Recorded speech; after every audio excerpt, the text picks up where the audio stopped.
Bismillahirrahmanirrahim. Assalamualaikum warahmatullahi wabarakatuh. Innal hamdalillah nahmaduhu wa nasta'inuhu wa nastaghfiruh wa na'udzu billahi min shururi anfusina wa min sayyiati a'malina. Man yahdihillahu fala mudhillalah wa man yudlil fala hadiyalah. Asyhadu an la ilaha illallah wahdahu la syarika lah wa asyhadu anna Muhammadan abduhu wa rasuluhu la nabiyya ba'dah.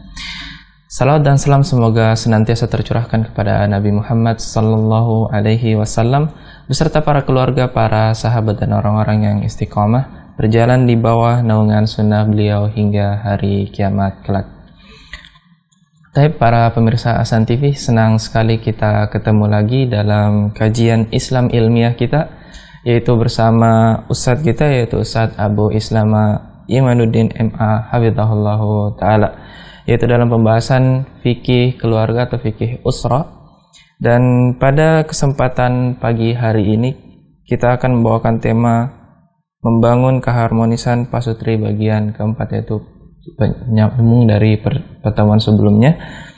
Dan seperti biasa kami mengajak kepada para pemirsa Ahsan TV bagi yang ingin bertanya atau melayangkan pertanyaannya secara langsung bisa melalui nomor 0811 900 7912, ataupun bagi para pemirsa yang ingin bertanya melalui WhatsApp atau pesan singkat bisa melayangkan pertanyaannya di nomor 0811 900 7913. Tanpa memperpanjang waktu lagi, kita sapa terlebih dahulu Ustadz kita. Assalamualaikum warahmatullahi wabarakatuh, Ustadz. Waalaikumsalam warahmatullahi wabarakatuh. Gimana kabar Ustadz dan keluarga, Ustadz? Alhamdulillah, insyaallah bi khair. Semoga antum, para kru dan juga kaum muslimin, para pemirsa Ahsan TV dimanapun antum berada, kita senantiasa diberikan nikmat sehat walafiat. Amin. Amin. Jazakallahu khair, Ustaz. Ustaz, semoga Allah memudahkan pertemuan kita pada pagi hari ini, Ustaz. Kami persilakan Ustaz untuk memulai pembahasan pada pagi hari ini. Fala tafadhal mashkuran. Bismillahirrahmanirrahim. Assalamualaikum warahmatullahi wabarakatuh.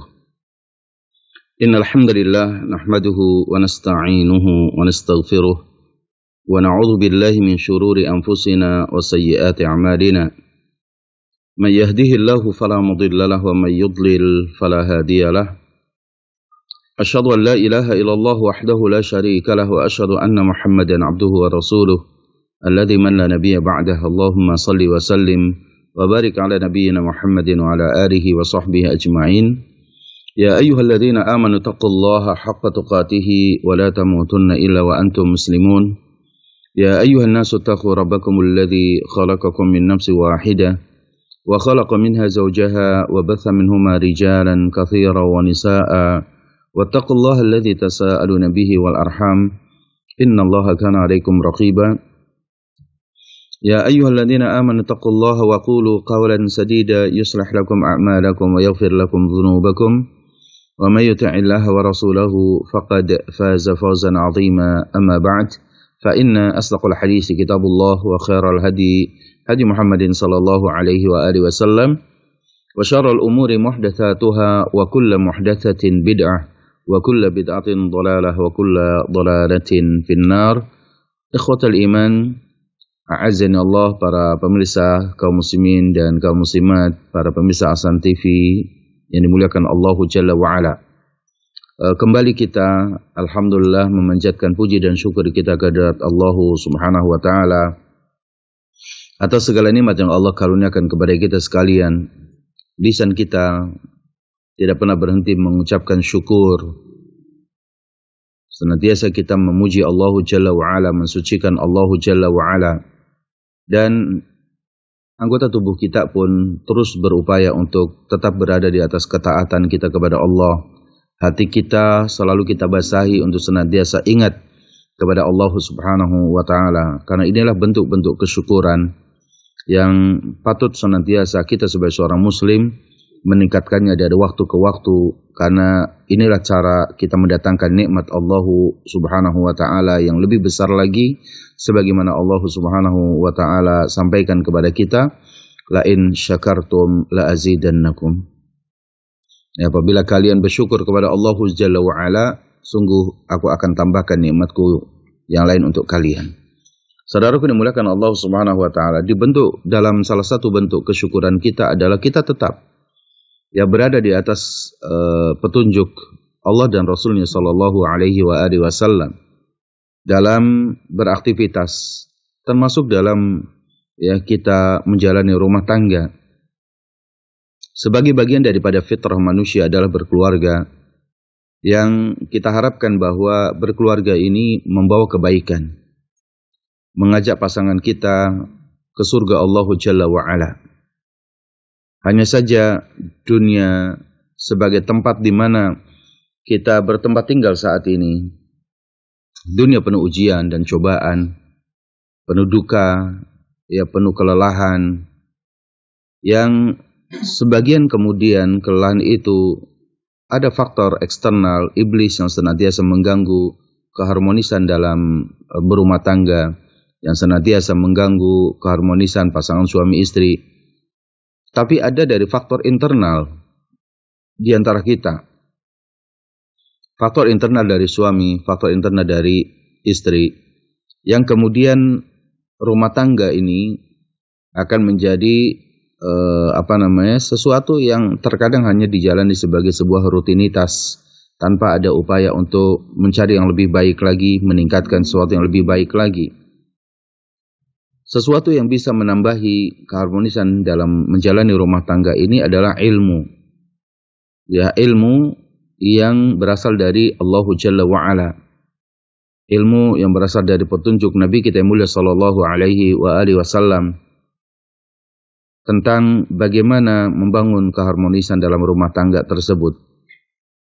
Tanpa ilmu, yakinlah bahwa rumah tangga kita ini akan menjadi rumah tangga yang kering, rumah tangga yang dihambar, rumah tangga yang padanya hanya berisi tentang dunia-dunia yang akan fana, tidak dibarengi dengan penyubur-penyubur dari keharmonisan rumah tangga. Untuk itulah bahwa memupuk keharmonisan rumah tangga dengan ilmu ini perkara yang sangat penting. Termasuk pada poin yang insyaAllah tabaraka wa ta'ala kita akan bahas, yaitu pada poin yang ke-6 dari bagaimana cara kita membangun keharmonisan rumah tangga atau keharmonisan pasangan suami istri. Di sini dikatakan dalam penjelasannya Fadilatul Syekh Dr. Abdul Adim Badawi hafizahullah dalam kitab Al-Wajiz fi Fiqh Sunnah wal Kitab Al-Aziz, beliau mengatakan wa min haqqil mar'ati 'ala ar-rajuli ay ya'dhana laha fil khuruji minal bait idza ihtajat ilaihi. Di antara hak seorang istri atas suaminya itu adalah mengizinkan istrinya untuk keluar dari rumahnya jika hal itu dibutuhkan.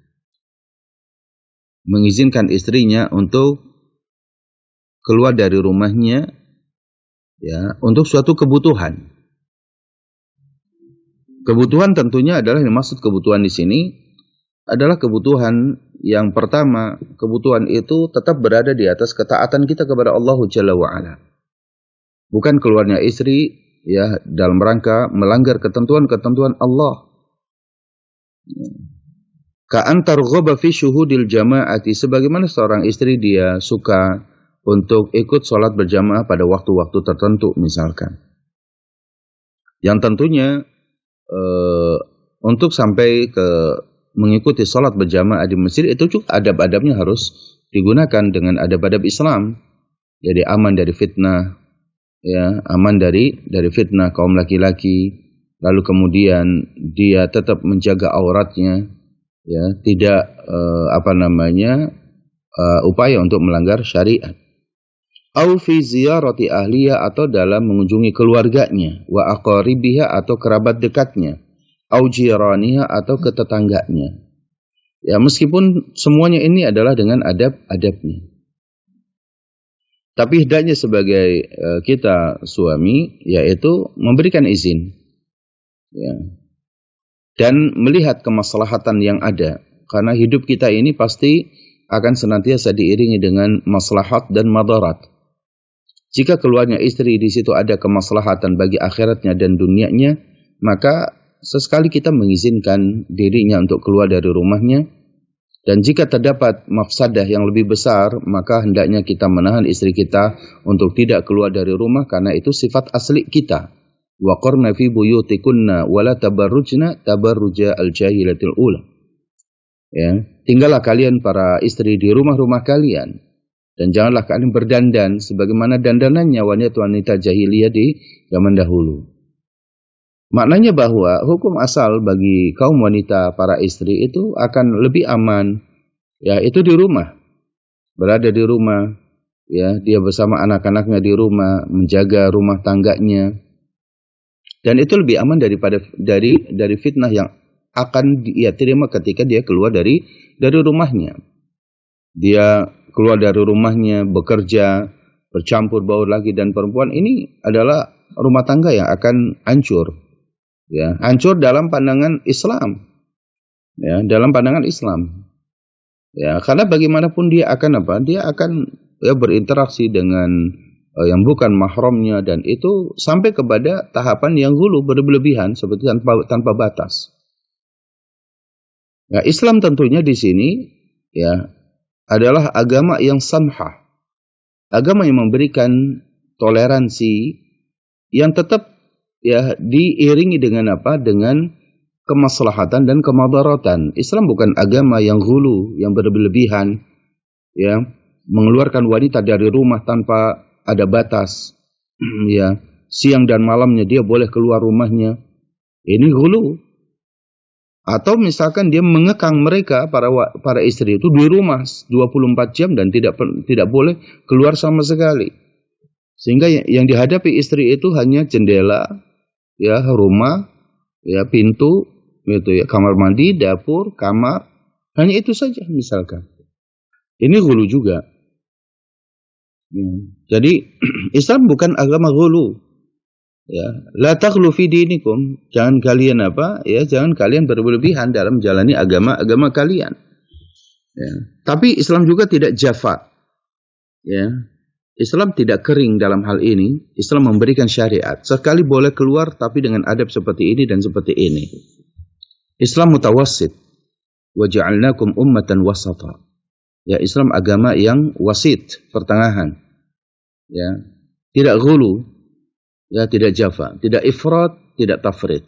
Tidak berlebihan dari sisi kelebihan dan tidak berlebihan dari sisi kekurangan. Islam tidak melepaskan wanita itu keluar dari rumahnya. Islam juga tidak yang mengekang wanita 24 jamnya itu berada di rumahnya. Tapi boleh baginya ya, idza ihtajat ilahi, jika memang dia ada kebutuhan di situ menghadiri majelis kajian ilmu yang di sana kajian para ummahat, kemudian mempelajari sunnah-sunnah Rasul sallallahu alaihi wasallam ya, atau dia mengunjungi ayahnya atau ibunya ya, dan tetap menjaga syariatnya bisyartin an ya'muruha bil jilbab, dengan syarat tetap memerintahkan ya istrinya untuk terus menjaga jilbabnya, wa yanhaha 'ani tabarruji was sufur, dan melarang istri untuk apa? Ya untuk bersolek berdandan. Ya. Kama yanhaha 'anil 'atri wal bukhur, sebagaimana Islam melarang wanita keluar rumah dengan menggunakan wewangian, parfum dan yang lain-lainnya. Wa yuhadhdhiruha minal ikhtilati birrijali wa musafahatihim, dan mengingatkan wanita untuk tidak bercampur baur laki dan perempuan, apalagi sampai kemudian berjabat tangan sama kaum laki-laki misalkan. Ini harus diingatkan. Kama yuhadhdhiruha min ru'yati televiziyun wa sama'il aghani, ya sebagaimana kemudian mengingatkan keluarga ya untuk tidak menonton televisinya ataupun mendengarkan musik-musiknya yang akan mematikan hati kita. Ya. Perkara-perkara ini harus selalu diingatkan ya oleh seorang suami kepada istrinya, karena banyak hal yang dalam hal ini banyak menyampingkan atau menganggap enteng permasalahan ini, sehingga hilanglah nilai-nilai keharmonisan ya pada mereka. Banyak keluarga yang hancur itu karena suami tidak memiliki kendali ya. Untuk apa? Untuk membuat istrinya merasa dihargai, merasa dihormati, ya, sehingga kalaupun dia dilepas betul-betul, ya, tidak ada batas. Tapi kalaupun dikekang kemudian dikekangnya itu penuh dengan dengan aturan yang menyulitkan gerak langkah mereka. Islam agama tawassut, Islam agama moderat, Islam agama yang tetap memperhatikan maslahat dan madaratnya. Jika terjadi kemaslahatan yang besar dengan izinnya istri keluar rumah untuk ke masjid atau menghadiri kajian, ya maka tentunya itu merupakan kebaikan baginya, dan itu juga akan kebaikan bagi kita. Apalagi misalkan suaminya ya dia tidak mampu mengajarkan ilmu kepada istrinya.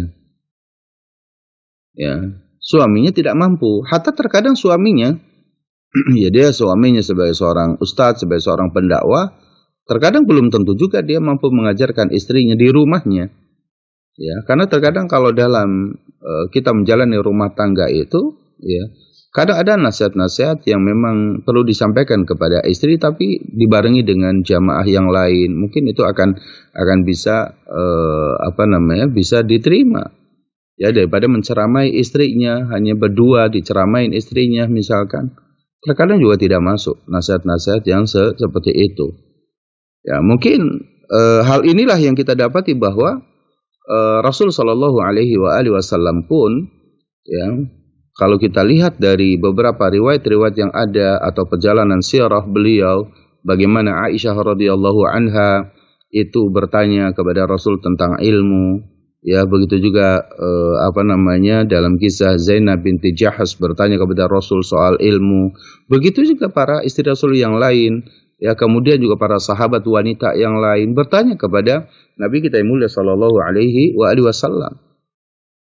Ya, bahkan dalam riwayat dikatakan bahwa seumur hidupnya Aisyah radhiyallahu anha pada masa Rasulullah hidup, maka Aisyah pun ikut beriktikaf. Jadi di masjid beriktikaf, dan itu dilakukan setelah wafatnya Rasul sallallahu alaihi wasallam pun masih dilanjutkan.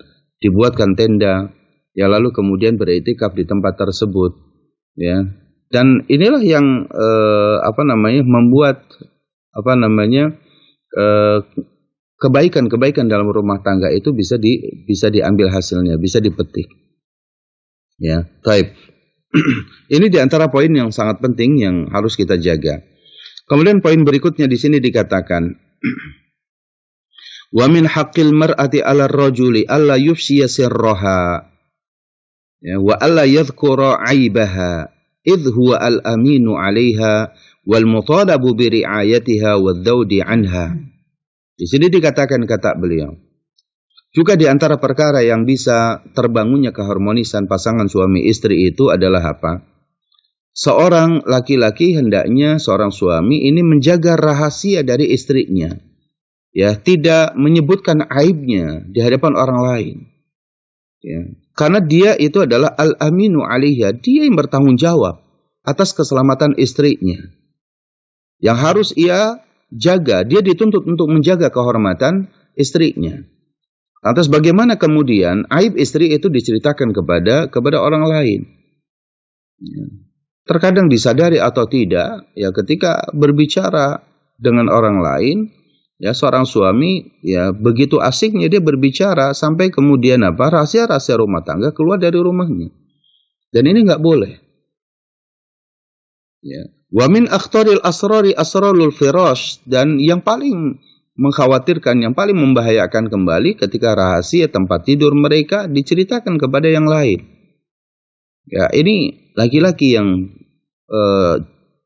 sangat jauh adabnya dari adab Islam. Ya, dia bercerita kepada yang lain tentang rumah tangganya, mungkin awalnya tentang kebersihan rumah, tentang masakan, tentang kepribadiannya dan lain-lain disampaikan. Hal ini sering terjadi manakala seorang suami itu dia tidak mampu menjaga qiyamah, kepemimpinan dirinya dalam menjalani rumah tangga. Pada saat dia bekerja di luar rumahnya, di sana dia bercerita entah kepada kawan-kawan yang laki-laki atau barangkali dia bercerita karena suami kita bekerja campur di kantor dengan perempuan yang terkadang dia bercerita tentang istrinya dengan niatan maksud menasehati perempuan tersebut dan yang lainnya. Dia bercerita. Nah, ini yang paling khatir, yang paling membahayakan kita. Ya. Walidha hadzara Nabi sallallahu alaihi wasallam min idza'atiha. Untuk itulah Nabi sallallahu alaihi wasallam mengingatkan kepada kita dengan keras, ya, dari bahayanya ya menyiarkan ataupun menyebutkan rahasia rumah tangga tersebut. Hal ini berdasarkan hadis yang diriwayatkan dari Asma binti Yazid radhiyallahu anha. Annaha kanat 'inda Rasulillah sallallahu alaihi wasallam. Pada saat itu Asma binti Yazid itu sedang berada di dekat Rasul sallallahu alaihi wasallam. War rijalu wan nisa'u qu'udun. Pada saat itu kaum laki-laki dan kaum wanita sedang duduk mendengarkan nasihat-nasihat Rasul sallallahu alaihi wasallam. Faqala, apa kata Nabi kita yang mulia sallallahu alaihi wasallam kepada para jemaah, kepada para sahabat laki dan perempuan yang duduk di majelisnya Rasul sallallahu alaihi wasallam. Nabi mengatakan, la'alla rajulan yaqulu ma yaf'alu bi ahlihi. Bisa jadi ada di antara kalian seorang laki-laki yang dia mengatakan apa yang terjadi terhadap istrinya. Wala'alla imra'atan tukhbiru bima fa'alat ma'a zawjiha. Bisa jadi ada seorang wanita, ada seorang istri di antara kalian yang mengkabarkan tentang apa yang ia perbuat dengan suaminya. Fa'arramal qaumu. Maka pada saat itu para sahabat laki dan perempuan terdiam. Yang mereka diam. Faqultu wallahi ya Rasulullah. Ya. Maka kata Asma binti Yazid, benar ya Rasulullah. Innahunna la yaf'alna. Sesungguhnya mereka kaum wanita banyak melakukan hal demikian. Wa innahum la yaf'alun. Dan sesungguhnya kaum laki-laki di antara kita pun melakukan hal yang sama. Dia banyak bercerita tentang pasangannya kepada yang lain. Suami menceritakan istrinya dan istri menceritakan suaminya di hadapan yang lain. Kata Asma binti Yazid, wallahi ya Rasulullah, itulah yang terjadi di hadapan kita. Ya. Mereka ada generasi sahabat, tapi mereka pun ya terkadang masih ada melakukan seperti itu. Tapi inilah Nabi kita yang mulia sallallahu alaihi wasallam, Nabiur Rahmah. Nabi kita mulia sallallahu alaihi wasallam, Nabi yang senantiasa menginginkan kebaikan dari umatnya. Yang mungkin apa yang dilakukan itu seakan-akan itu dianggap satu hal yang lumrah, satu hal yang biasa, namanya dia bercerita sesama mereka. Maka apa kata Nabi kita mulia sallallahu alaihi wasallam? Mencegah terjadinya cerita yang lebih ya, yang lebih prinsip, yang lebih privasi lagi, ya. Maka apa? Rasul mengatakan, fala taf'alu. Mulai saat ini jangan engkau lakukan. Jangan engkau lakukan. Kenapa demikian? Fa inna madzalika mislu syaitani. Laqiya syaitanatan fi tariqin faghasyiha wan nasu yanzurun.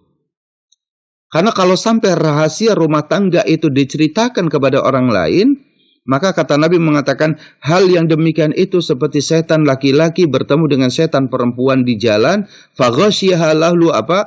Mereka ya berhubungan di pinggir jalan itu, wan nasu yang zurun, dan mereka semuanya melihatnya.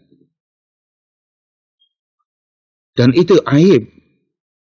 Itu yang enggak diperbolehkan. Meskipun dari hasil cerita, orang akan berpikir jauh terhadap apa yang ia dengarkan oleh telinganya. Hal-hal seperti inilah yang mesti dijaga oleh kita, ikhwatal iman, azani Allah. Ya, kehormatan seorang istri harus dijaga. Tidak boleh ya kita menceritakan apapun tentang istri kita, apalagi itu rahasia-rahasia yang ada pada istri kita itu diceritakan keluar dari rumahnya. Itu wajib dijaga oleh kita. Karena dengan cara inilah kita akan apa? Menjaga ya keharmonisan yang sudah kita bangun selama ini bersama pasangan kita. Maka tidak menceritakannya kepada yang lain, apapun yang terjadi. Bahkan terkadang hatta kepada kedua orang tua istri kita, hatta kepada saudaranya, ya maka rumah tangga itu dibangun untuk kita. Kita jaga dia. Wa min haqqil mar'ati, di antara perkara yang lain, ikhwatal iman, sesuatu yang bisa membangun keharmonisan rumah tangga kita. Ya, kata Fadilatul Syekh, beliau mengatakan wa min haqqil mar'ati 'ala ar-rajuli an yastashiraha fil umur. Ya, ayastashiraha fil umur. Wala siyama allati takhussuhuma wa auladahuma. Iqtidaan bi Rasulillah sallallahu alaihi wa alihi wasallam. Di sini seorang suami ya mengajak bermusyawarah pada perkara-perkara yang dihadapi oleh mereka berdua, khususnya apa yang dihadapi oleh mereka berdua, atau apa yang akan dilakukan untuk anak-anak mereka, diskusikan. Ya, seorang istri diajak untuk ikut berfikir, bermusyawarah terhadap kemaslahatan rumah tangga tersebut, ya, dan juga permasalahan anak-anaknya mereka. Iqtidaan bi Rasulullah sallallahu alaihi wasallam, karena inilah dalam rangka mensuri teladani Nabi kita Muhammad sallallahu alaihi wasallam. Faqad kana yastashiru nisa'ahu wa ya'khudhu bi ra'yihinna. Karena Rasul sallallahu alaihi wasallam mengajak istrinya berbicara dan mengambil pendapat mereka. Ya, sebagaimana yang pernah terjadi pada saat terjadinya perjanjian Hudaybiyah. Ya, setelah tertuliskannya perjanjian Hudaybiyah pada saat itu, Nabi sallallahu alaihi wasallam mengatakan kepada para sahabatnya, "Qumu fanharu summa ahliqu." Kata Rasul, ayo kita mulai sembelihlah hewan-hewan kurban kita, al-hadyu kita, summa ahliqu, kemudian tahallullah, potong rambut kalian. Nabi kita mulia sallallahu alaihi wasallam mengingatkan kepada para sahabat saat itu untuk apa? Ya, untuk menyembelih hewan-hewan al-hadyu mereka dan juga bertahallul, memotong rambut mereka. Setelah itu apa yang terjadi? Apakah mereka para sahabat melakukannya? Fa wallahi ma qama minhum rajulun hatta qala dzalika thalatha marrat. Tidak ada satupun dari sahabat Rasul sallallahu alaihi wasallam yang mengatakan, yang mereka mengikuti apa yang disampaikan oleh Rasul sallallahu alaihi wasallam. Mereka semua diam. Padahal kata Nabi, ayo bangkit kalian, bangun. Kita sembelih hewan al-hadyu kita, lalu kemudian kita tahallul, kita potong rambut kita. Sampai Rasulullah mengatakan 3 kali. Falam yakum minhum ahadun. Ya. Artinya mereka tidak, ya maqama minhum rajulun, tidak ada satu pun yang melakukan hal itu. Padahal ini Rasul sallallahu alaihi wasallam sudah mengajak mereka. Falamma lam yakum minhum ahadun dakhala ala Ummi Salamah radhiyallahu anha. Ya. Di sini ketika tidak ada seorang pun dari sahabat Rasul sallallahu alaihi wasallam yang mengikuti perintah Rasul sallallahu alaihi wasallam, maka Rasul sallallahu alaihi wasallam menemui Ummu Salamah radhiyallahu anha. Fadzakara laha, lalu Rasul menyebutkan apa yang terjadi antara beliau dengan para sahabat. Ya, fadzakara laha ma laqiya minan nas. Faqalat, apa kata Ummu Salamah radhiyallahu anha, ya Nabi Allah, wahai Nabi Allah, atuhibbu dzalik? Apakah kamu suka dengan apa yang mereka lakukan? Ukhruj, keluarlah engkau wahai Rasul, wala tukallim ahadan minhum kalimatan. Tidak perlu berbicara dengan mereka sepatah kata pun. Keluarlah engkau wahai Rasulullah dan jangan mengatakan sepatah kata pun dengan mereka.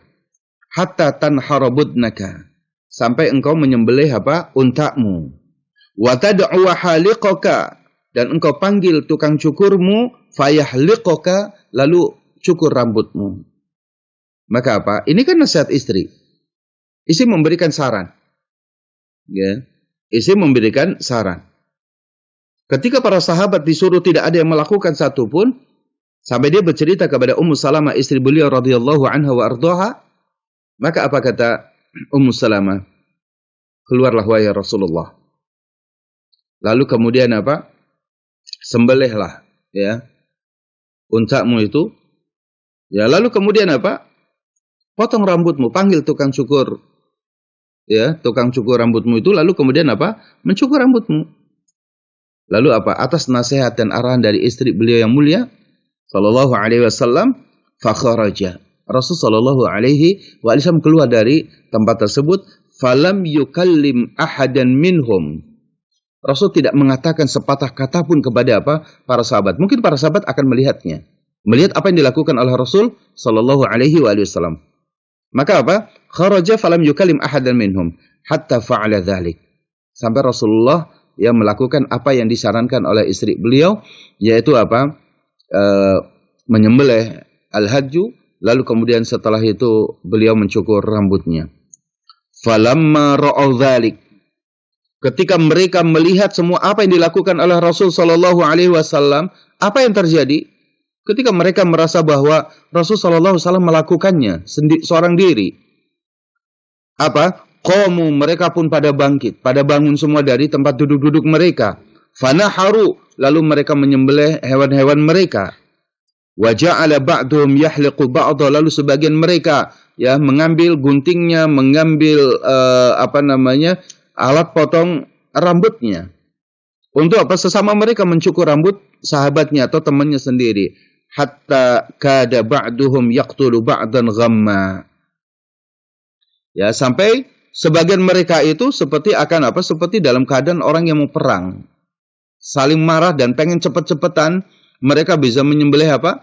Bisa menyembelih hewan kurbannya atau al-hadyunya. Dan mereka pengen segera juga dipotong rambutnya. Ya. Kita dapati dalam suasana yang mungkin waktu singkat seperti itu, kemudian hewan kurban atau al-hadyu itu harus segera disembelih, lalu kemudian mereka pengen memotong rambut, padahal tidak semua para sahabat bisa melakukannya.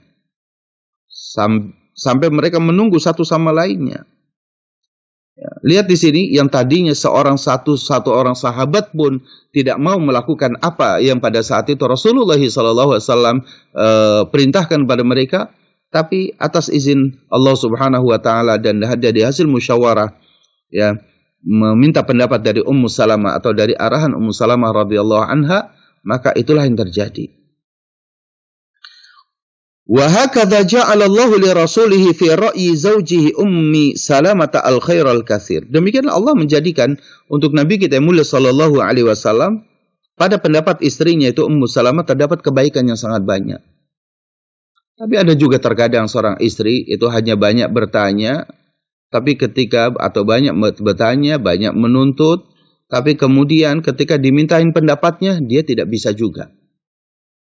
Ada juga seorang istri yang terkadang itu, ya, kaum wanita, sekedar ingin bertanya. Dan terkadang juga sekedar untuk, untuk mencari tahu.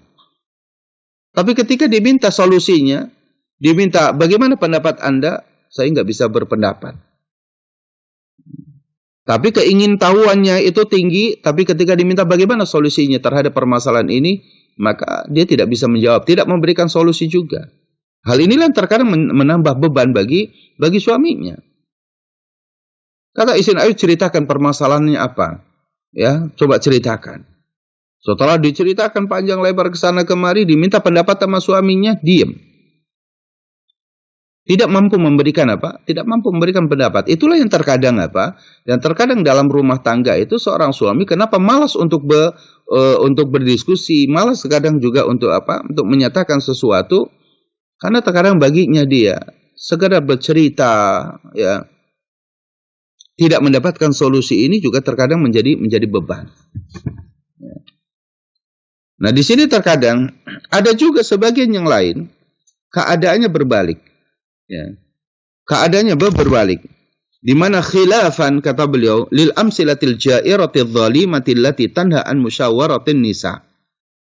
Ada yang sampai mengatakan sama sekali tidak mau, ya, seorang suami mengajak istrinya untuk bermusyawarah. Ada pandangan yang negatif, pandangan yang zalim. Istrinya tidak pernah diajak bicara, tidak pernah diajak musyawarah. Wa tuhadhdhiru minha, bahkan mengingatkan jangan sampai permasalahan rumah tangga didiskusikan dengan istrinya. Ada perkara yang sampai terkadang seperti itu. Ya, sampai sekarang ada yang berpendapat, ya, sebagaimana di kalangan masyarakat di Arab barangkali, sampai ada mengatakan masyuratul mar'ati in nafa'at bi kharabi sanatin wa in ma nafa'at bi kharabil umuri. Ya. Mengajak musyawarah istri itu, kalaupun ada manfaat itu akan bisa merobohkan rumah 1 tahun. Merobohkan rumah tangga selama satu tahun. Ngajak istri bermusyawarah, kalaupun ada manfaatnya, itu katanya bisa menghancurkan Bisa menghancurkan rumah tangga selama 1 tahun. Wa in manfaat, bagaimana kalau ngajak istri bermusyawarah, lalu kemudian istri tidak mampu memberikan manfaat apa-apa, itu bi kharabil umuri. Itu seumur hidup kita akan hancur. Ini pendapat yang terlalu zalim kepada istrinya. Ya, betul bahwa seorang istri pun dituntut untuk mengukur dirinya. Apabila barangkali permasalahan itu permasalahan yang besar, permasalahan yang kira-kira dia tidak mampu menjangkaunya, maka ya cukup doakan kepada untuk suami ya agar bahwa permasalahan ini segera selesai, permasalahan ini segera diberesi dan lain-lainnya. Dukung untuk tegar dalam menghadapi sebuah permasalahan.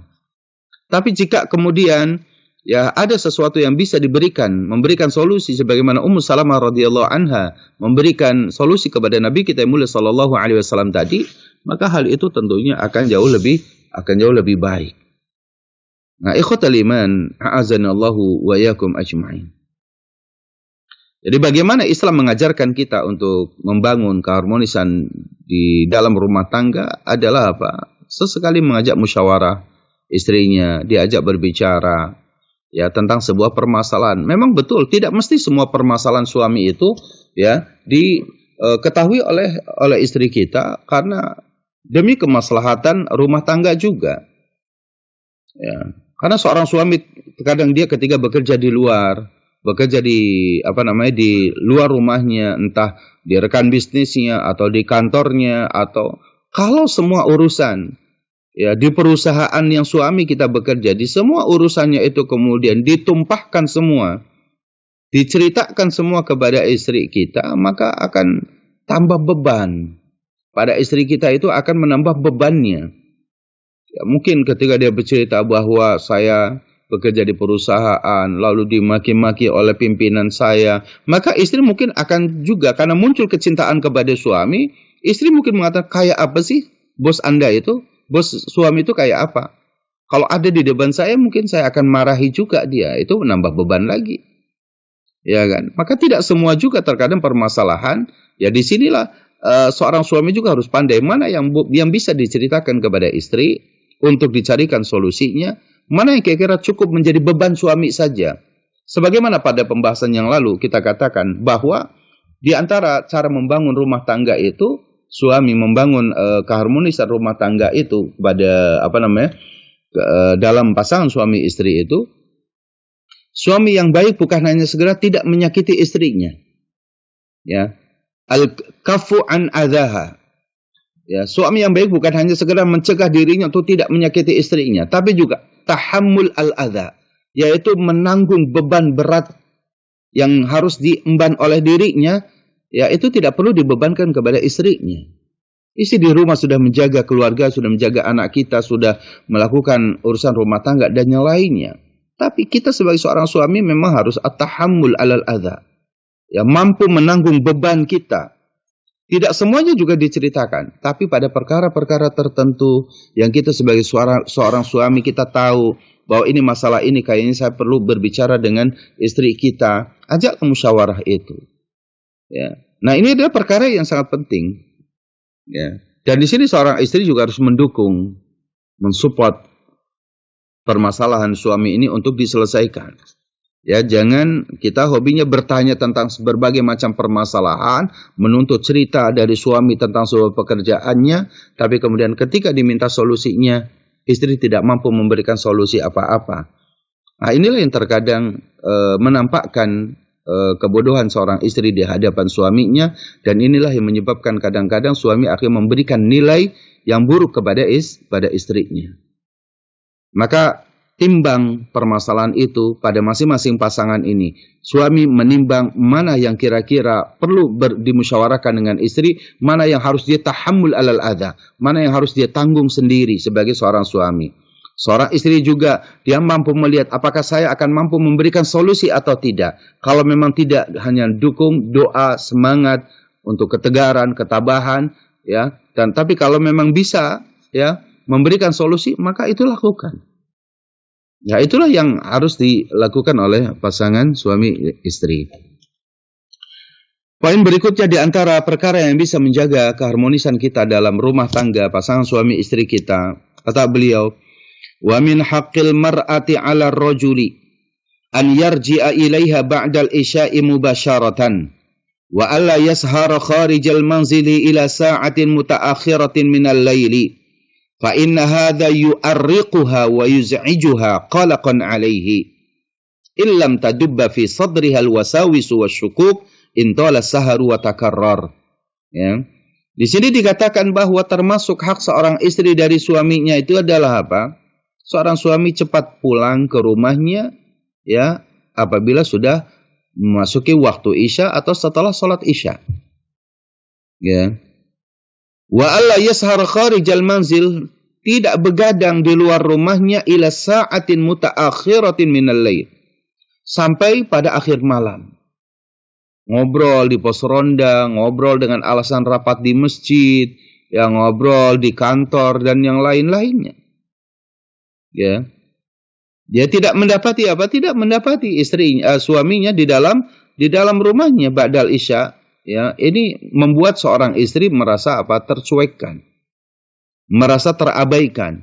Pagi hari hingga sore hari dia sudah bekerja, malam hari ya suaminya masih tetap juga dengan orang lain, dengan masyarakatnya atau dengan dia sekedar ngobrol, sekedar terkadang juga berolahraga di lapangan hingga tengah malam. Kita dapati di masyarakat banyak seperti itu. Ya. Banyak didapati kita, ya, suami ini tidak mampu memberikan perhatian kepada istrinya karena dia apa? Berada di luar rumahnya itu dari pagi sampai sore ditambah lagi malam harinya. Ya. Maka di sini wa alla yasara kharijal manzil ila sa'atin mutaakhiratin minal lail. Dia tidak begadang dia di luar rumahnya tuh sampai akhir malam. Kecuali memang dia ada tugas di malam hari itu, ya, mungkin dia ada ada gantian ronda, jaga malam bersama masyarakat. Ya, itu mungkin 1 pekan sekali atau 2 pekan sekali, maka itu pun istri sudah mengetahui jadwalnya. Ya, itu yang harus difahami oleh kita. Ya. Fa inna hadza yu'arriquha wa yuz'ijuha qalaqan 'alaihi. Karena inilah perkara kalau suami itu dia tidak segera pulang, maka ini menyebabkan hati seorang istri ini terganggu, gundah dia, gelisah dia di rumahnya. Ada apa dengan suami kita? Ya, terus terpikirkan. Illam taduba fi sadriha al-wasawis wasyukuk intala saharu wa takarrara. Ya, kalaupun tidak, maka apa? Akan terjadi was-was pada diri seorang istri, keraguan-raguan. Kenapa suami kita itu begadang terus sampai malam-malam harinya? Membuat salah syaitan masuk pada mereka. Ya, tapi kalau misalkan dia berada di rumah, ya dia mau membaca Al-Quran, dia mau membaca kitab atau dia menulis, ya ada di hadapan istri. Istrinya tahu bahwa suami sedang apa? Sedang thalabul ilmi, belajar misalkan di rumahnya, atau ada pekerjaan di dalam rumah yang harus dia kerjakan. Mungkin ada tugas-tugas pekerjaan dari kantornya yang masih tersisa misalkan, tapi ada di hadapan istri. Bukan di luar rumahnya. Apalagi sampai berulang-ulang terjadi sering seperti itu. Ini membuat apa? Membuat keharmonisan pasangan suami istri terganggu. Bal min haqqil mar'ati 'ala ar-rajuli alla yashara fil baiti ba'idan anha walau fis salati hatta yu'addiyaha haqqaha. Lihat di sini dikatakan, ya bahkan di antara hak seorang istri atas suaminya tidak begadang di dalam rumahnya, ya. Dia tidak melek semalaman suntuk di rumahnya, jauh dari istrinya, meskipun untuk dalam sholat. Ya, kita mendapati seorang suami, dia Masya Allah, dia sholatnya di rumahnya itu rajin. Dari mulai habis Isya, ya habis Isya dia, ya habis sholat Isya, dia sholat malam. Ya, sholat 2 rakaat panjang dia, 1 juz, 2 juz dia baca Al-Quran. Ya, sholat lagi, sholat terus gitu. Membiarkan istrinya, ya dia hanya sekedar iseng melihat suaminya seperti itu. Ya, ini hatta di dalam sholat, walau fi sholat. Hatta yu'addiya haqqaha, sampai dia apa? Menunaikan apa yang menjadi hak istrinya. Untuk itulah di sini dikatakan, wa min huna ankara Nabi sallallahu alaihi wasallam ala Abdullah ibn Amr ibn al-As tula saharihi wa i'tizali imra'atihi. Disinilah Rasul Shallallahu Alaihi Wasallam mengingkari apa yang dilakukan oleh sahabat Abdullah ibni Amr ibn al-As radhiyallahu anhuma ketika terjaga malam harinya dan menjauhkan istrinya. Wa qala lahu, apa kata Rasul Shallallahu Alaihi Wasallam kepada Abdullah ibni Amr ibn al-As, inna li zawjika alaika haqqa. Ya, sesungguhnya bagi istrimu itu punya hak atas dirimu. Artinya kamu berkewajiban untuk apa? Untuk menjaga keharmonisan dengan istrimu. Ada hak untuk bersama, berbicara, mengobrol, mendiskusikan berbagai macam masalah rumah tangga. Harus ada waktu. Ya. Inna li zawjika 'alaika haqqa. Nah, saudaraku yang dimuliakan Allah Subhanahu wa taala. Ya, dari sinilah kita banyak belajar bagaimana membangun keharmonisan pasangan suami istri ini dengan sama-sama mengetahui hak dan kewajibannya, yang semoga dengan apa yang kita sampaikan pada poin ini, tentunya bahwa poin ini bermanfaat untuk kita.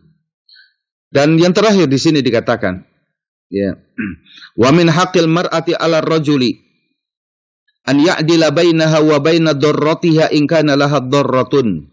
Di sini dikatakan, apabila seorang suami memiliki istri lebih dari satu, maka hendaknya dia berbuat adil dengan madunya. Ya'dilu bainahuma fit ta'am wasyarab wal libas wasakan. Dia berbuat adil pada makanannya, minumannya, pakaiannya dan tempat tinggalnya. Wal mabiti fil firash, dan mabitnya, tidurnya. Wala yajuzu an yahifa fi syai'in min dzalika aw yajura wa yadhlim. Tidak boleh kita pilih kasih pada perkara seperti ini, apalagi kita sampai berbuat kezaliman. Fa innallaha harrama hadza, karena sungguhnya Allah mengharamkannya. Nabi kita mulia sallallahu alaihi wasallam mengingatkan bagi suami yang memiliki lebih dari satu istri, man kana lahum ra'atani famala ila ihdahuma dunal ukhra jaa yaumal qiyamati wa shiqquhu ma'il. Wa shiqquhu ma'ilun. Barang siapa seorang laki-laki yang punya dua istri, lalu dia hanya cenderung kepada salah satu tanpa memperhatikan yang lainnya. Dia hanya dekat kepada salah satu dan tidak mendekat kepada yang lainnya, maka kelak datang pada hari kiamat, dia jalannya miring. Dia akan rusak badan dia. Dia akan karena dia menzalimi, maka Allah pun akan membuatnya dia seperti itu. Nah, saudara yang dimuliakan Allah Subhanahu wa taala, kalau kita dapati perkara-perkara ini, yakinlah bahwa apa yang diberikan tuntunan oleh Nabi kita yang mulia sallallahu alaihi wasallam adalah untuk kebaikan kita sebagai umatnya. Dan harus kita yakin, fa inna khairal hadyi Muhammad sallallahu alaihi wasallam. Sebaik-baik petunjuk adalah petunjuk Nabi kita yang mulia sallallahu alaihi wasallam. Di akhir pembahasan poin ini dikatakan, hadhihi hiya huququn nisa 'ala rijal. Inilah hak seorang istri atas suaminya, atau inilah kewajiban suami kepada istrinya. Fa 'ala man arada an ya'isha sa'idan an yajtahida fil qiyam biha li zaujatihi. Maka siapapun yang ingin melihat istrinya bahagia, keharmonisan rumah tangga mereka itu bisa didapati, maka tegakkan hak dan kewajiban kita kepada istri kita dengan sesungguh hati kita. Wa 'ala zaujati an taghudda tarfaha an taqsiri zawjiha in qassara fi haqqiha.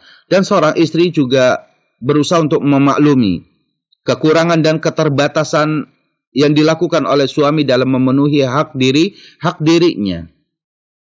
Wa alla tuqabila taqsira bimislihi. Jangan mengurangi kehormatan kita kepada suami. Kalau suami memiliki keterbatasan dalam memenuhi hak seorang istri, berikanlah permakluman kepadanya. Bal tajtahidu fil qiyami bima 'alaiha lahu. Tapi sungguh-sungguhlah seorang istri untuk apa? Untuk memahami apa yang diberikan oleh suaminya kepada dirinya. Wa bidzalika, dengan cara demikian, tastaqirrul buyut, maka rumah tangga ini akan kokoh. Wa tahnaul usar, dan rumah tangga ini akan harmonis. Saudara yang dimuliakan Allah Jalla wa Ala.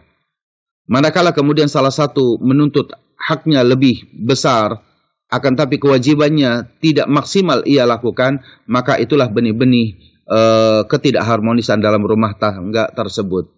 Apabila seorang suami memiliki keterbatasan dalam memberikan dalam memberikan hak seorang istri, pada suami sudah bersungguh-sungguh di situ, maka hendaknya seorang istri berusaha untuk memakluminya dengan cara yang baik, tetap menghargainya, tetap memuliakannya. Karena yang kita inginkan dalam bangunan rumah tangga, institusi rumah tangga ini adalah rumah tangga yang baik, rumah tangga yang saleh, rumah tangga yang bisa membawa kebahagiaan di dunia ini dan juga bisa sama-sama bergandengan tangan menuju surga Allahu Jalla wa'ala.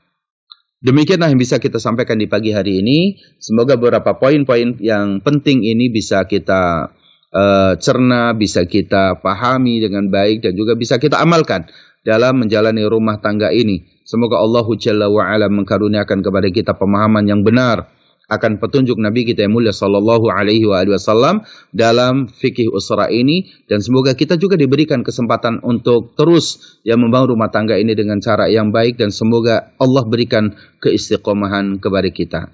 Hadanallahu wa iyyakum ajma'in. Wa sallallahu ala nabiyyina Muhammadin wa akhiru da'wana alhamdulillahi rabbil alamin. Dan selanjutnya kita kembalikan ke studio. Tafadhal. Jazakumullah khairan kepada Ustadz atas ilmunya. Mudah-mudahan Allah selalu memberikan kesehatan dan kebaikan lainnya kepada Ustadz, dan insya Allah apa yang sudah kita dengarkan bersama-sama bisa memberikan manfaat bagi kita semua. Tapi para pemirsa Hasan TV, itulah tadi pembahasan kita, yaitu pembahasan kitab fikih keluarga atau fikih usra, yaitu dengan tema membangun keharmonisan bagian keempat. Dan alhamdulillah para pemirsa Hasan TV, tibalah saatnya kita masuk ke sesi selanjutnya, yaitu sesi tanya jawab.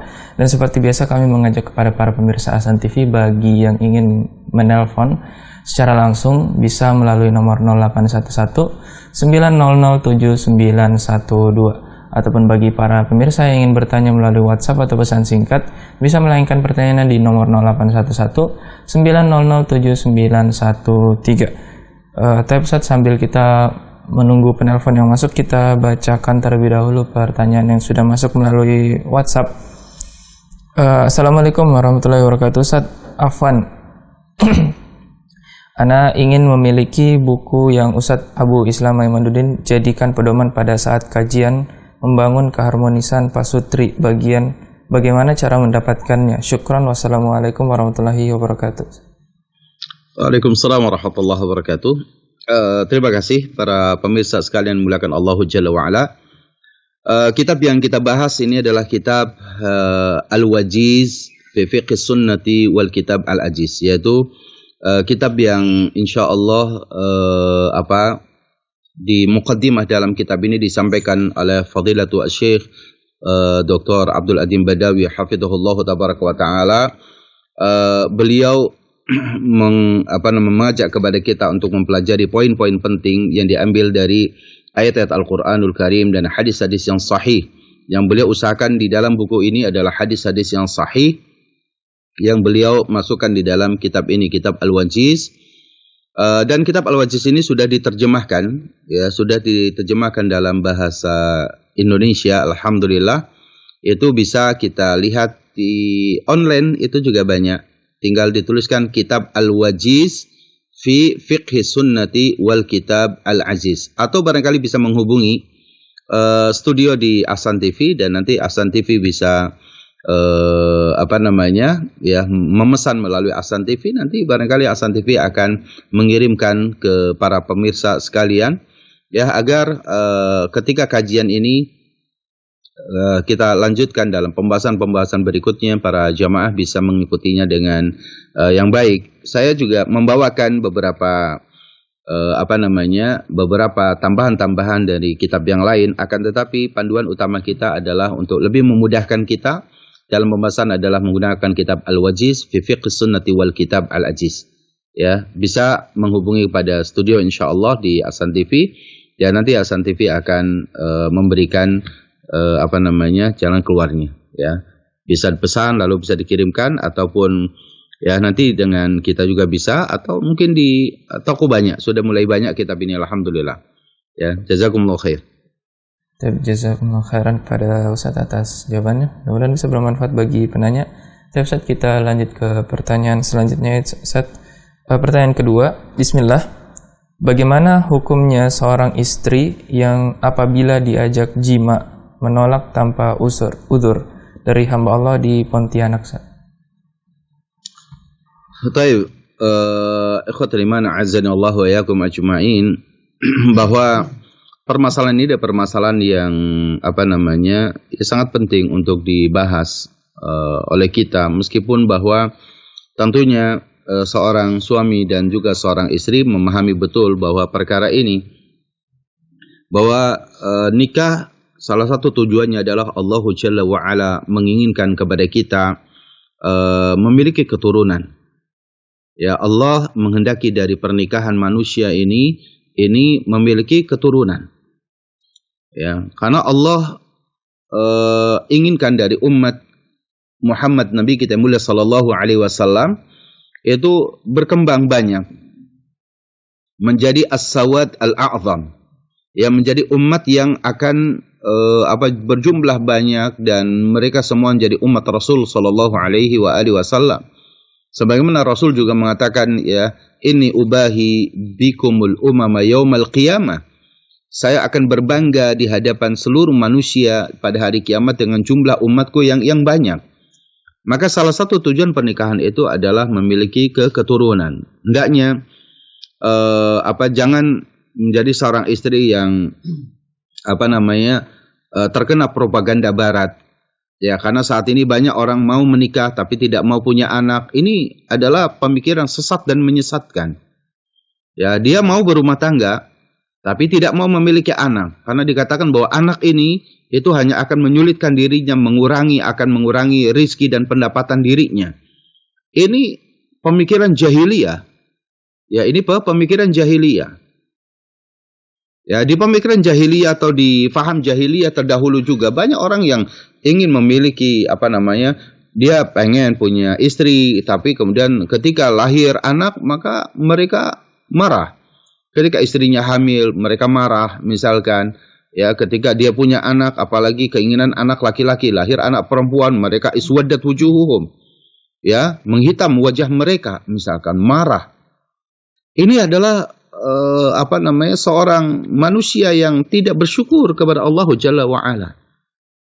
Ya, maka seorang istri, ya, dia harus Dia harus mengikuti sebaik-baik petunjuk adalah petunjuk Rasul sallallahu alaihi wasallam. Bahkan dia harus banyak berdoa kepada Allah dengan lahirnya anak-anak dari rahim kita itu. Maka kelak ketika kita meninggal dunia akan banyak doa yang disampaikan kepada kita. Ya. Banyak anak, insya Allah banyak rezeki. Ya. Karena apa? Karena masing-masing rezeki itu bukan suami yang menanggung, bukan istri yang menanggung. Allah Jalla wa'ala yang akan memberikan bantuan kepada kita. Ya. Sehingga jangan pernah khawatir bahwa la taqtulu auladakum khasyati imlaq, kata Allah Subhanahu wa taala, jangan bunuh anak-anak kalian karena kalian takut miskin. Betapa banyak misalkan kita sering sekali seorang istri ketika dia merasa repot dengan lahirnya anak-anak, lalu dia menghentikan dirinya, dia menggunakan KB, menggunakan steril misalkan dan yang lainnya. Dia tidak faham bahwa anak itu akan membawa kita kepada surga Allah Jalla wa'ala. Kalaupun kemudian kita merasa tidak mampu mendidiknya, ya maka kelemahan kita jangan ditampakkan dengan seperti itu. Tapi kita bisa bisa mengalihkan ya di sana kepada lembaga-lembaga, ya ada yang bisa mengarahkan kita. Banyak kajian-kajian yang memang bisa anak ini bahkan terkadang menjadi lebih soleh daripada orang tuanya. Dengan hadirnya majlis-majlis kajian Al-Quran dan Sunnah yang memberikan bimbingan kepada kita, maka saya ingin membawa pemahaman kita terlebih dahulu bahwa anak ini adalah keberkahan bagi kita. Yahabu liman yasha. Allah memberikan kepada kita apa yang Allah kehendaki dari lahirnya anak-anak ini. Sehingga seorang istri, ya dalam rangka dia ingin memiliki keturunan, maka tidak boleh dia menolak, apalagi dia tidak ada alasan yang syar'i, dia dalam keadaan sehat walafiat. Maka Nabi kita mulia sallallahu alaihi wasallam melaknat seorang istri yang diajak suaminya berhubungan, lalu kemudian dia tidak ada alasan syar'i untuk menolaknya, maka kemudian suaminya tidak ridha, maka sampai pagi hari malaikat melaknat seorang istri tersebut, wal'iyadzubillah. Itu jangan sampai terjadi. Kita bercita-cita memiliki anak keturunan kita yang kalau kita meninggal banyak yang mendoakan kita. Saya teringat dengan nasihat dari apa yang disampaikan oleh guru kami, Ustaz Ustaz Ali Ahmad atau Ustaz Ali Akbar. Ya, beliau adalah salah satu guru kami, dia di Pekanbaru. Beliau menasihati kepada kita, ya, apakah kalau kalian itu punya sapi, punya kambing gitu ya. Kalau ditanya, maka sapi yang sedang bunting ini anaknya pengennya banyak atau cuma satu? Ya, beliau mengatakan itu, bertanya kepada kita, kalau kita punya hewan piaraan, lalu hewan piaraan itu punya anak, pengennya anaknya itu cuma satu, atau pengen punya anak sapinya banyak?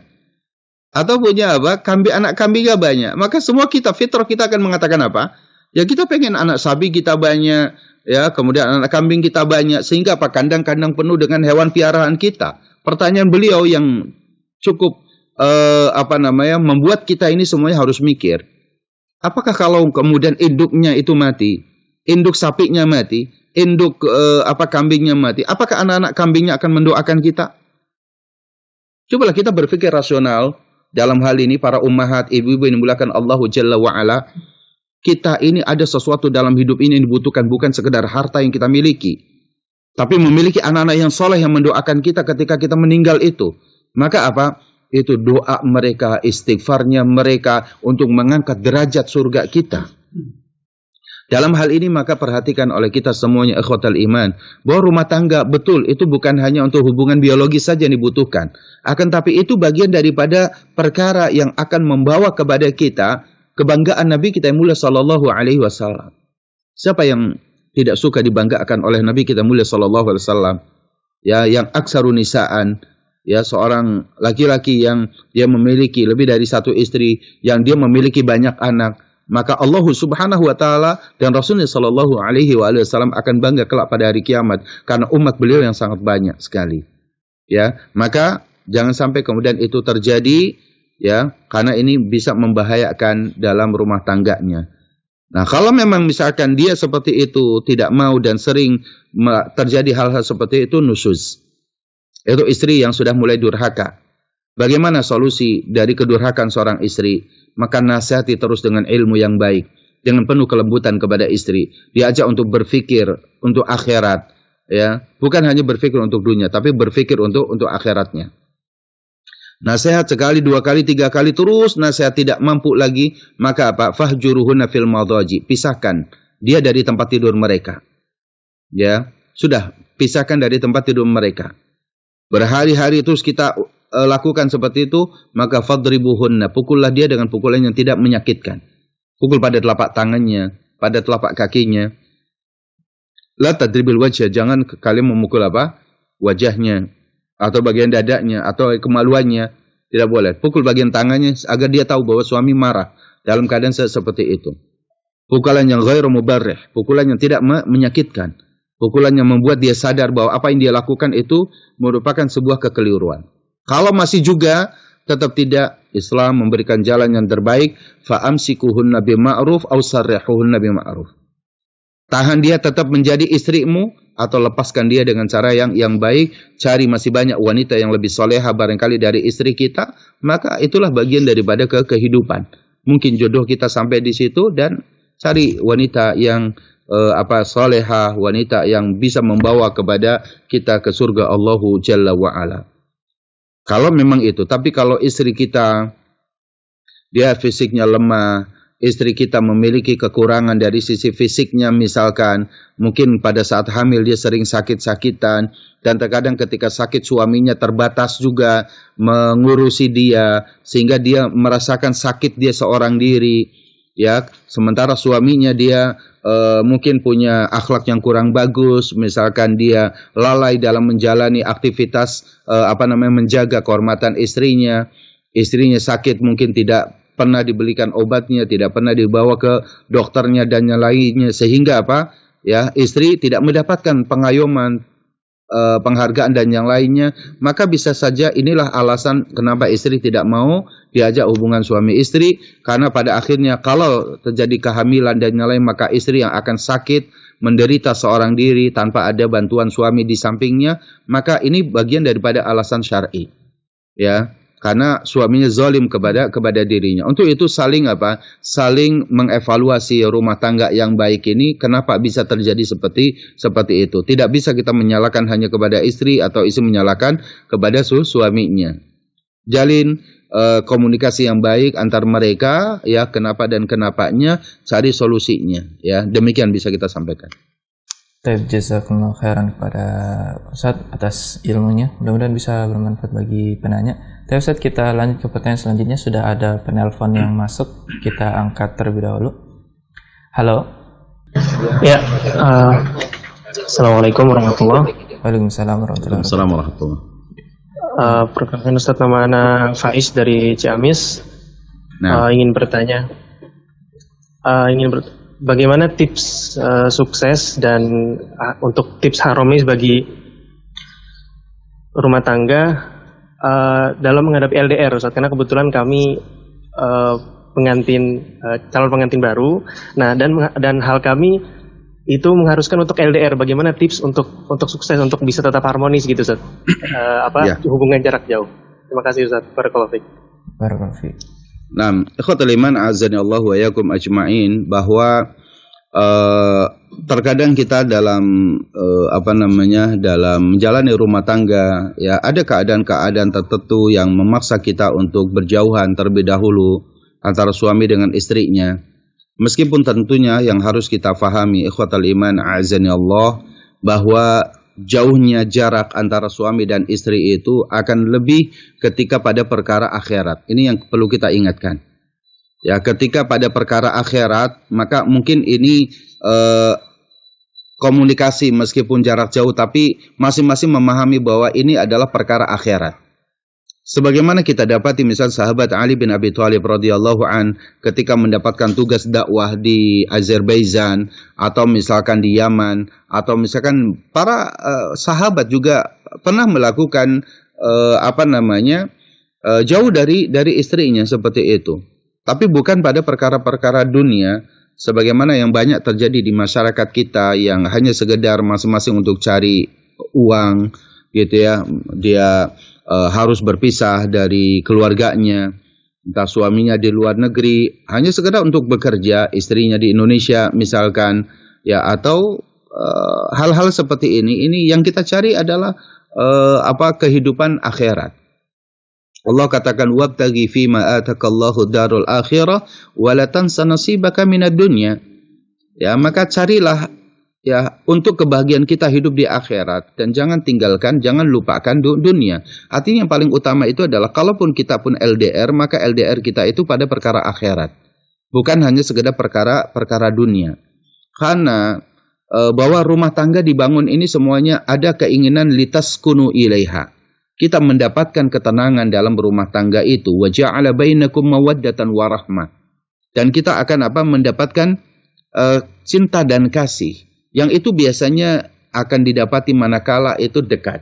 Sehingga orang ketika kita membangun rumah tangga itu, yang tadinya kita tidak saling kenal, yang tadinya berjauhan, bahkan kita tidak pernah tahu dia di mana, lalu kemudian Allah ikatkan dengan sebuah akad pernikahan agar dekat, agar setiap permasalahan setiap harinya itu dibahas, diselesaikan. Nah, ini perkara-perkara yang kita sebelum masuk kepada jawaban tadi, ya. Jadi kalau misalnya LDR kita pada perkara akhirat, maka insyaallah tabaraka wa taala hal itu akan sesuatu yang baik atau tidak ini. Tapi kalau hanya sekedar pada perkara dunia, maka harus ada batas-batasannya, ya, yang harus kita fahami di sini. Berapa lama LDR kita, ya, itu meninggalkan istri kita dan yang lainnya. Ikhwatal iman, pertama, ya, harus diingatkan oleh kita pada tujuan kita LDR tadi.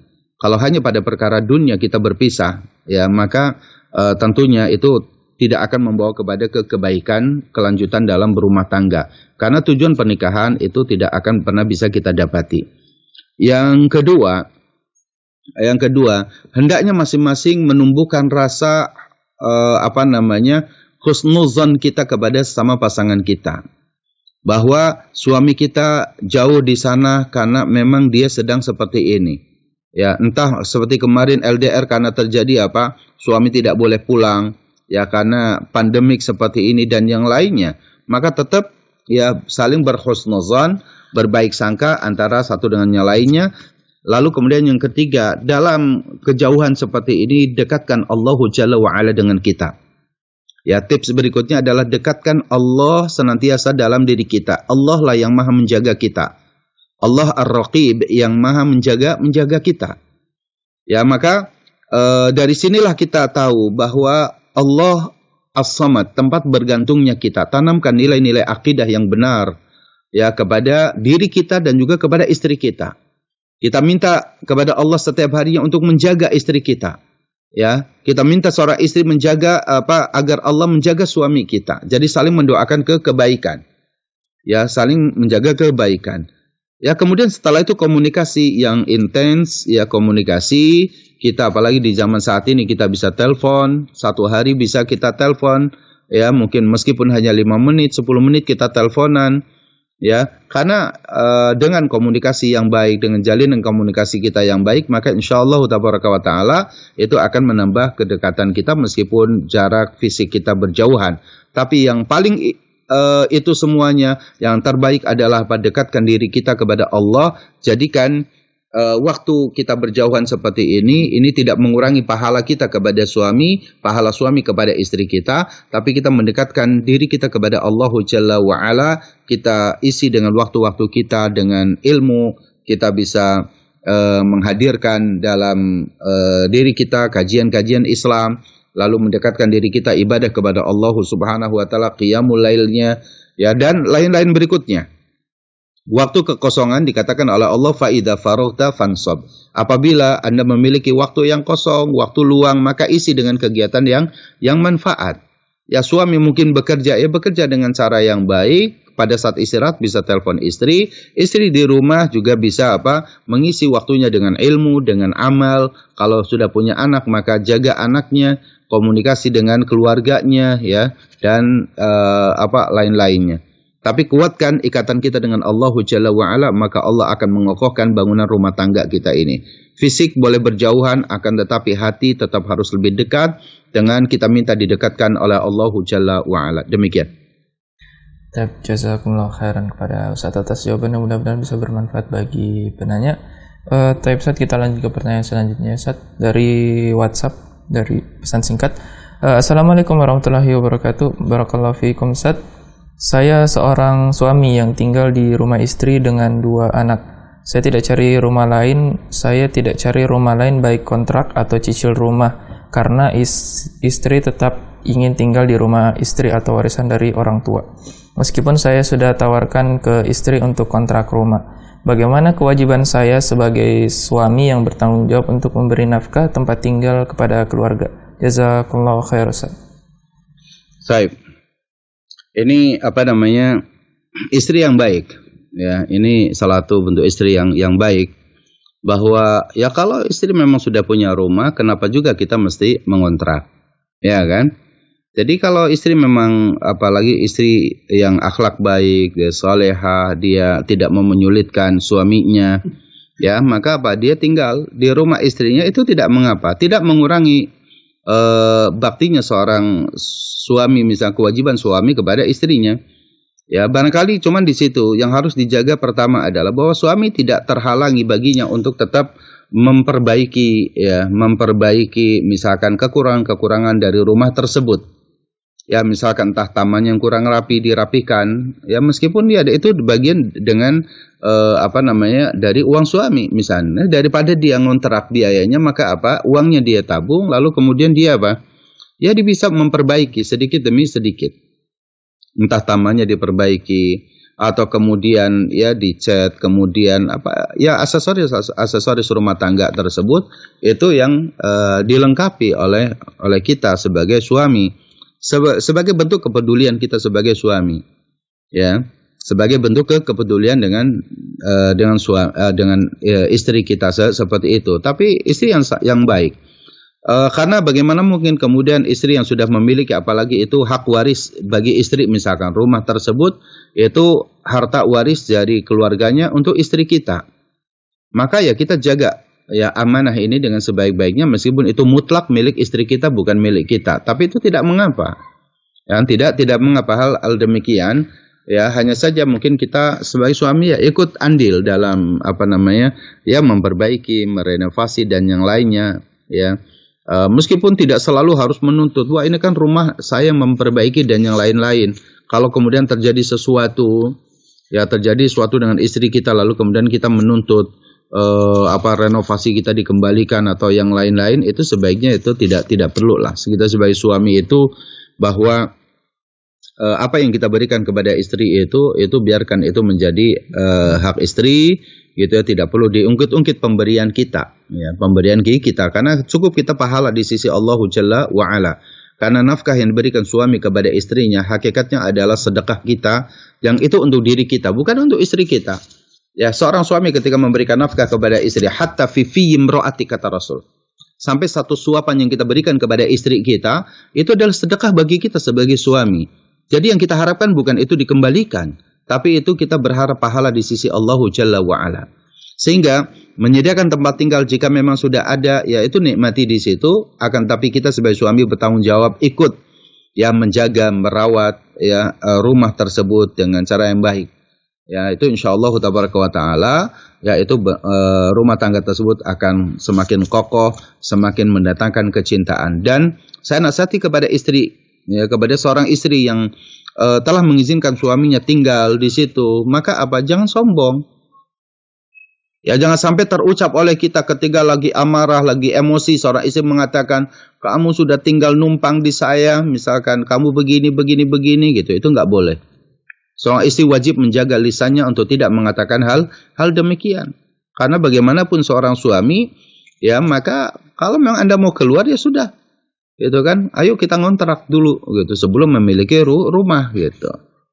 Kalau kemudian menuntut tiba-tiba enggak, saya mau tinggal rumah asal rumah sendiri, jangan ngontrak misalkan, suami kemampuannya mengontrak terlebih dahulu, ya maka maka dalam hal ini tentunya seorang istri itu mengikuti atas anjuran suami. Rumah istri bisa dikontrakkan ya kepada orang lain, lalu kemudian istri dan anak-anak ikut dengan suaminya. Ya, meskipun kemudian masih ngontrak itu tidak mengapa. Ya, yang penting bisa dekat terus dengan suami. Ada kalanya kemudian istri bertahan di rumahnya dia sendiri, ya sementara suaminya jauh tempat kerjanya. Lalu kemudian terjadilah pisah yang cukup panjang, cukup lama. Suami pulang hanya 1 bulan sekali karena istrinya nggak mau pindah dari rumahnya. Nah ini yang terkadang membuat keretakan dalam rumah tangga. Dalam hal ini, seorang istri ketika dia sudah menikah, maka ikutlah arahan dan nasihat daripada suami. Insya Allah di situ terdapat kebaikan. Allah Ta'ala a'la wa a'lam. Jazakumullah khairan pada Ustaz atas jawabannya, mudah-mudahan bisa bermanfaat bagi penanya. Tapi Ustaz, kita lanjut ke pertanyaan selanjutnya. Sudah ada penelpon yang masuk, kita angkat terlebih dahulu. Halo. Halo. Assalamualaikum. Waalaikumsalam warahmatullahi wabarakatuh. Dengan siapa, dari mana Bu? Saya mau bertanya Ustaz, dan di luar tema boleh Ustaz? Ya silakan Ibu, silakan, mangga. Saya mau tentang sholat mayat, memandikan mayat Ustaz. Ya, taib. Apakah ada sunnahnya kalau setelah selesai dimandikan dibacakan syahadat gitu, diangkat tangan si mayat dan diucapkan 2 kalimat syahadat? Ya. Yang kedua Ustaz, tentang sholat yang sakit duduk di kursi. Apakah harus ada di tempat sujudnya ditaruh pula di depan kita atau umpamanya di atas meja gitu, atau tidak pakai meja gitu? Ya. Demikian Ustaz. Ya. Assalamualaikum warahmatullahi wabarakatuh. Waalaikumsalam warahmatullahi wabarakatuh. Taib Ibu yang dimuliakan Allah, semoga Ibu dan keluarga diberikan kesehatan dan juga senantiasa dijaga oleh Allah Jalla wa'ala. Amin. Allahumma amin. Para pemirsa Hasan TV yang dimuliakan Allah Jalla wa'ala, ada dua pertanyaan. Apakah ada sunnahnya ketika jenazah baru saja dimandikan, lalu kemudian dibacakan, ya diangkat tangannya oleh kita lalu mengucapkan asyhadu an la ilaha illallah wa asyhadu anna Muhammadan Rasulullah. Saya tidak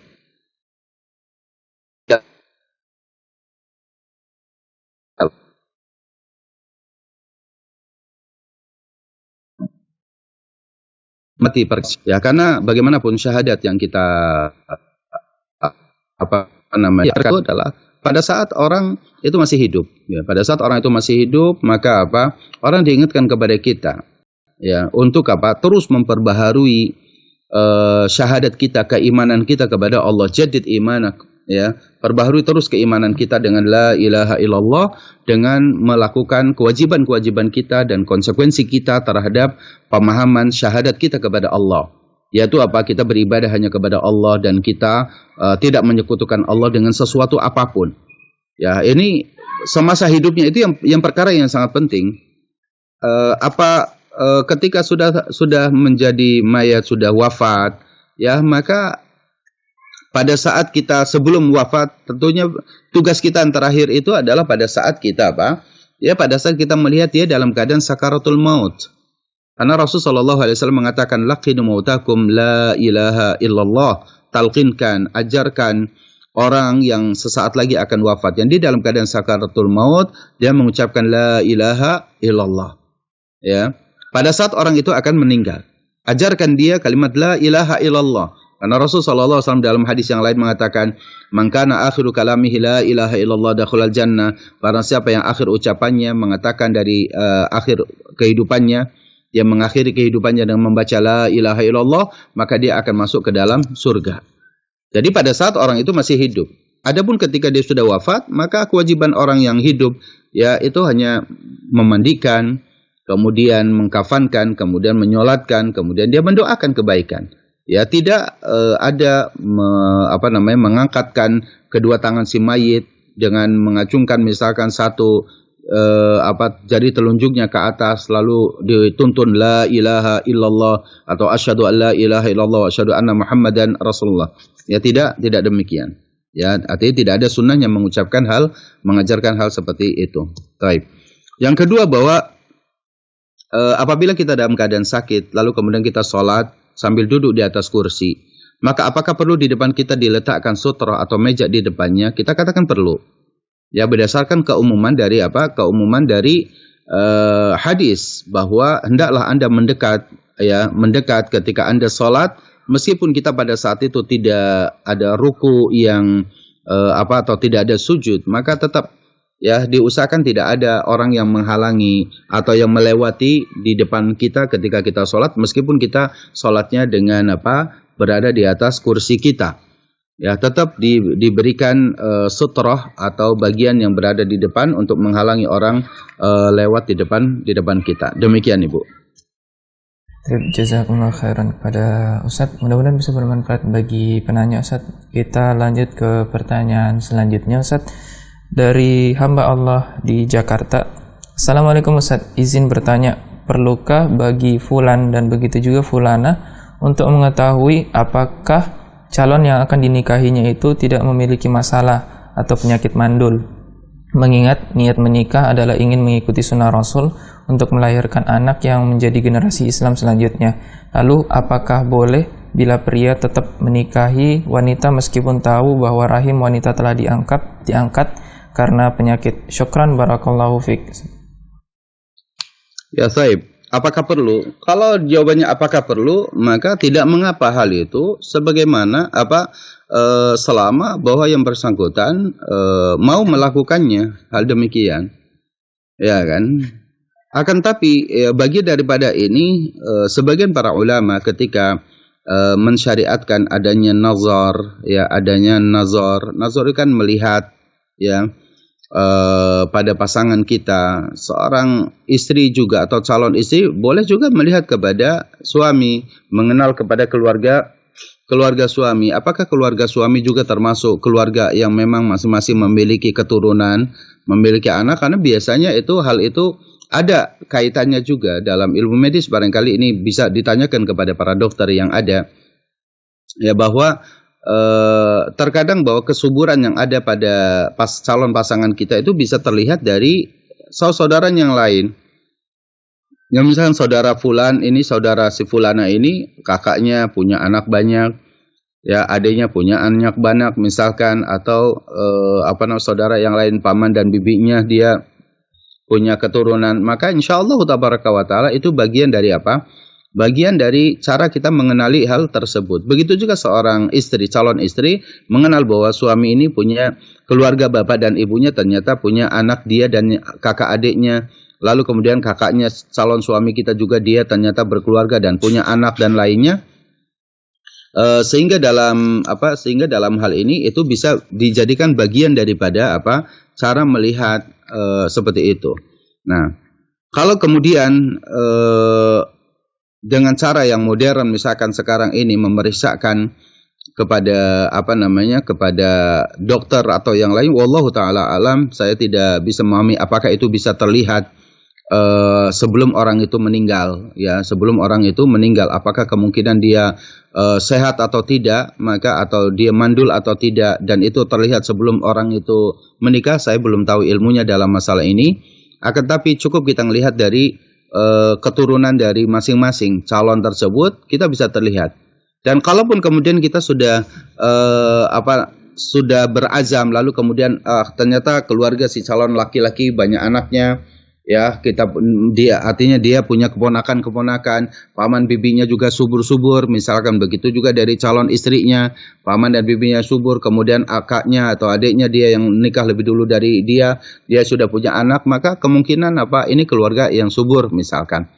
Ya, kalau kita sudah berikhtiar seperti itu, maka saya kira tidak perlu kita memastikan datanglah ke dokter lalu diperiksa dan segala macamnya. Ya, seperti itu, karena sebenarnya mau orang itu dalam keadaan subur pun belum tentu ketika Allah, ya, jadi yang harus ditanamkan oleh kita bahwa lahirnya seorang anak itu bukan karena permasalahan hanya ikhtiar manusia. Ada kehendak Allah Jalla wa Ala yang maha kuasa di situ. Allah katakan lahu mulkus samawati wal ard, bagi Allah kerajaan langit dan bumi. Yahabu liman yasha, Allah akan memberikan siapa saja kepada yang Allah kehendaki anak-anak, dzukuran wa inasa, laki maupun perempuan.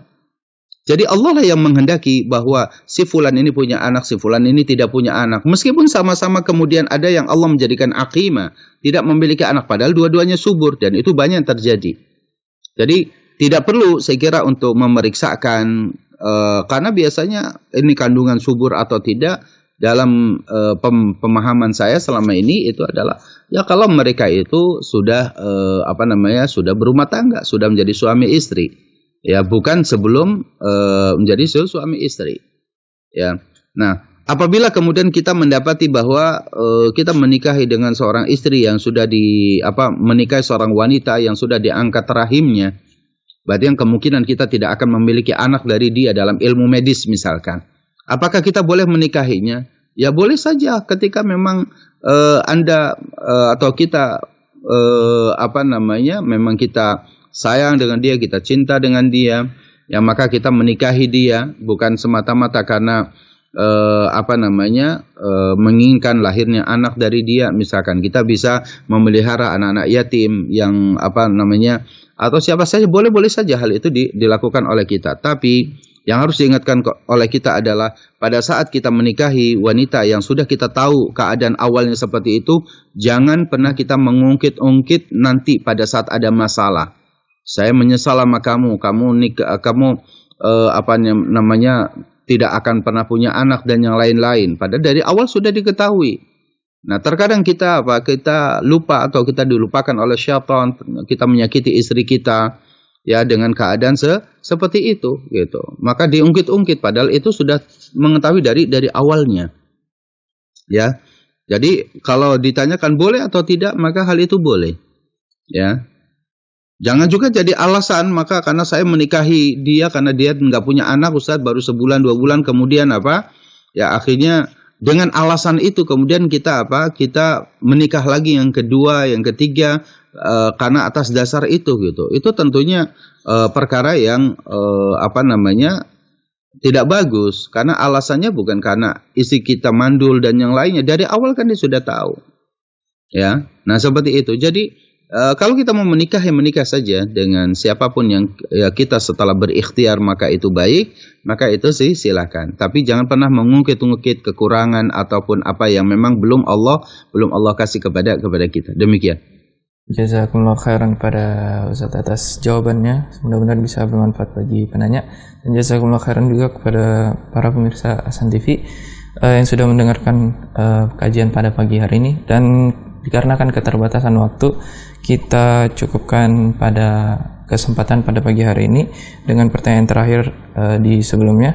Dan jazakumullah khairan juga pada para pemirsa Hasan TV yang sudah menyaksikan program-program Hasan TV terusnya pada pagi hari ini. Dan insya Allah kita akan ketemu lagi pada kesempatan selanjutnya, yaitu Selasa pekan depan pada pukul 6 waktu Indonesia Barat. Dan terakhir, kami selaku kru yang bertugas mohon maaf apabila ada kesalahan selama program ini berlangsung. Dan kita tutup pertemuan pada pagi hari ini dengan doa kifaratul majelis. Subhanakallahumma bihamdik asyhadu an la ilaha illa anta astaghfiruka wa atubu ilaik. Assalamualaikum warahmatullahi wabarakatuh.